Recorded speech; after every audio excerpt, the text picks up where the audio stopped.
जय माता दी सभी को। हर हर महादेव।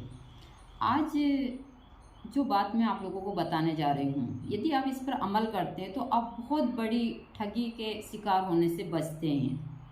लेकिन यह चीज़ें बहुत सारे लोगों को बहुत चुभेगी और बहुत गलत लगेगी। वह लोग गलत टिप्पणियाँ भी शायद मेरी आईटी के या फिर मेरे यूट्यूब चैनल पर कर सकते हैं। यह दोनों ही जगह डलते हैं।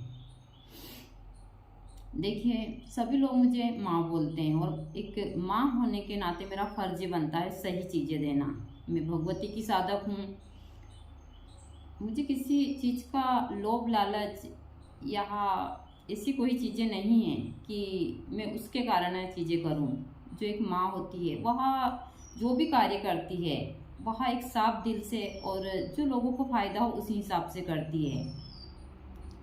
तो जो बातें मैं बताने जा रही हूँ वह बहुत महत्वपूर्ण है। इसके ऊपर आप ध्यान देते हैं और चलते हैं तो आपका जीवन संवर जाता है। जो साधना के क्षेत्र में आगे बढ़ना चाहते हैं सबसे ज़्यादा उनके लिए है। सबसे पहले तो जो आप लोग यहाँ ऑनलाइन दीक्षा या ऑनलाइन साधना लेते हैं इससे बचिए। ना तो ऑनलाइन हमारे शास्त्र में कहीं साधना है, ना ऑनलाइन हमारे शास्त्र में कहीं दीक्षा है। हाँ, यह सब एकलव्य के उससे लेते हैं, लेकिन एकलव्य ने भी उनके गुरु की प्रतिमा बनाई थी और दिन रात गुरु की चीज़ों को देखते थे करीब से छुपकर, और वह चीज़ें की थी। तो बहुत सारे लोग कहते हैं कि एकलव्य के उसके हिसाब से यह चीज़ें लोग बाग करते हैं, लेकिन यह वह युग कुछ और था और आज का युग कुछ और है। भाई, मेरा मेन मकसद है आप लोगों को सही चीज़ों की जानकारी देना। तंत्र में तो तंत्र में ना तो ऑनलाइन दीक्षा मिलती है कहीं पर भी। जो देते हैं वह लोग सिर्फ आप लोग ठगी का शिकार होते हैं, और ना ऑनलाइन कोई ऐसी शक्ति मिलती है। यहाँ भी आप लोग इन चीज़ों में भी शिकार होते हैं। इसमें मुझे बहुत सारे लोग अभी कुछ टिप्पणियाँ करेंगे, बहुत सारे लोग मेरे खिलाफ भी होंगे, लेकिन उस चीज़ से मुझे कोई फर्क नहीं पड़ता। हम सत्य बोलते हैं और हमें थोड़ी बहुत चीज़ों का सामना भी करना पड़े तो वह कोई कठिन नहीं, और उनको भी पता है। मैं हमेशा सबको बोलती हूँ जो तंत्र के क्षेत्र में है, आप तंत्र को बदनाम मत कीजिए हमारे थोड़े से लालच के पीछे। और आप कितने दिन चलाएंगे इस चीज़ को? 2-4 भक्त आएंगे, उनके काम नहीं होंगे, फिर आप बदनामी के शिकार होंगे। इससे आप चाहे आप हमारे यहाँ कहा जाता है कि 100 मूर्ख दोस्त से एक समझदार दुश्मन ज़्यादा अच्छा होता है। तो आप इतनी भीड़ लगाओ, आपको एक ही अच्छा शिष्य मिल जाता है, वही बहुत है।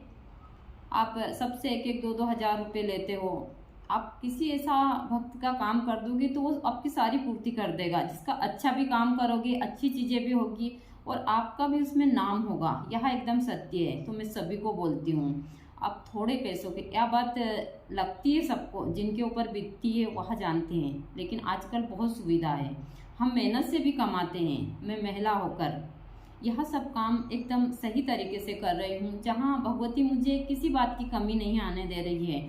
तो आप लोग तो अच्छे से कर सकते हैं सारी चीज़ें। मैं मेहनत भी करती हूँ, ऐसा नहीं है।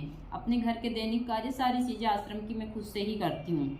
मैं मेहनत करने में कभी पीछे नहीं हटती हूँ। मैं अपने आप को वहाँ नहीं रखती हूँ कि नहीं मैं बहुत वीआईपी हूँ सारी चीज़ें। भाई, मैं एक साधारण परिवार से आती हूँ, साधारण महिला हूँ। मैं गृहस्थ आश्रम की एक साधक हूँ और माँ भगवती की सेविका हूँ।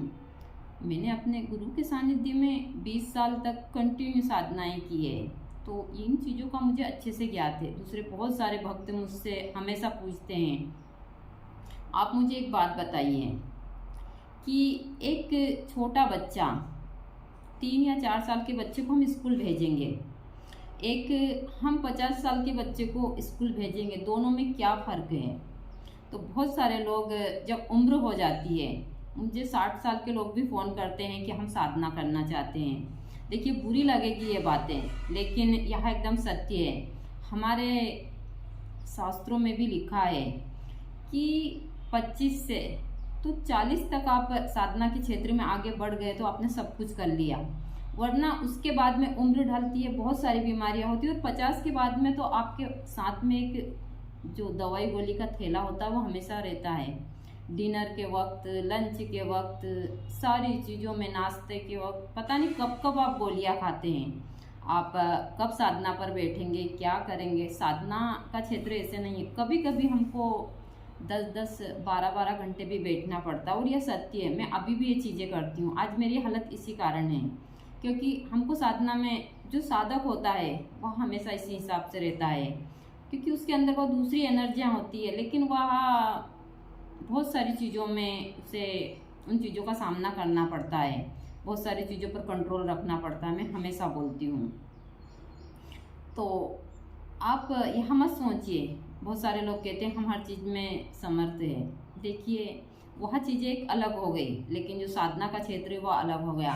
तो आप लोग यदि 60 साल की उम्र के हैं, 50 के बाद में, तो आप अच्छे से भगवान का भजन कीजिए, ध्यान लगाइए, जितनी देर लगता है 10-5 मिनट। आपको क्या करना है इस उम्र में साधना कर कर। और जो आप देखते हैं गुरुओं को, यहाँ पहले से ही कर रहे हैं, ऐसा नहीं है कि इन्होंने 50 साल के बाद में, नहीं। कोई तो 20 साल से, कोई 10 साल से, 10 साल की उम्र से, 20 साल की, 30 साल की उम्र से ही साधना कर रहे हैं, और आज वो 100 के हो गए, 50 के हो गए, तो सवाल ही नहीं उठता है।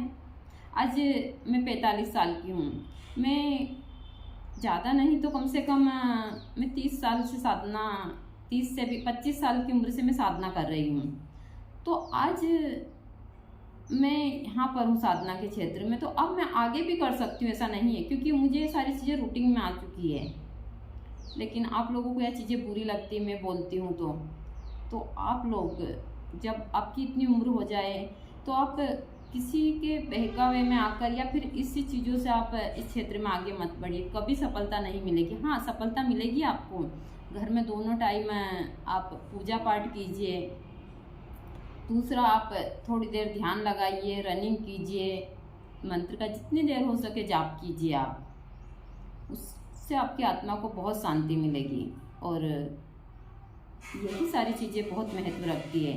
लेकिन आप सोचते हैं कि हम 50-60 साल के बाद में फिर साधना के क्षेत्र में जाएं, तो यहाँ हजारों में से मुश्किल से 100-200 लोग ही इन चीज़ों को कर पाते हैं, करते हैं ऐसा भी नहीं, लेकिन थोड़े ही लोग कर पाते हैं, पूरे लोग इन चीज़ों को नहीं कर पाते हैं। तो आपको मेरी बातें बुरी लगी होगी, तो मैं भगवती के सामने आप लोगों से माफ़ी मांगती हूँ, लेकिन यह कड़वा सत्य है, क्योंकि मैं हमेशा सत्य बोलती हूँ और यह चीज़ें लोगों को बुरी लगती है। तो जय माता दी सभी को, हर हर महादेव। माँ भगवती आपका दिन बहुत शुभ रखे। मेरी बातें शायद आप लोगों को अच्छी लगे या बुरी लगे, लेकिन यह आपकी सेहत के लिए बहुत लाभ